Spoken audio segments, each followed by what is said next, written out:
السلام علیکم ناظرین، درآمد بلاگ کے ساتھ ایک بہت ہی افسوسناک واقعہ ملیر منڈی میں آگ لگ گئی۔ ملیر منڈی اس وقت بہت ہی بری خبر، افسوسناک واقعہ ملیر منڈی میں اس وقت آگ لگنے سے، شارٹ سرکٹ ہونے کی وجہ سے منڈی چوکیا منڈی سے اوپر ملیر منڈی میں آگ لگ گئی، جس کی وجہ سے 5 جانور بری طرح سے جھلس گئے اور اس کے ساتھ ساتھ بیوپاریوں کے نقد رقومات بھی جل کر راکھ ہو گئے۔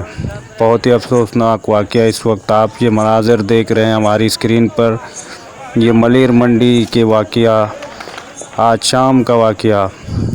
بہت ہی بری خبر، ملیر منڈی میں آگ لگ گئی، 5 جانور جھلس گئے اور بیوپاریوں کے بہت سے رقومات بھی جل کر راکھ ہو گئے۔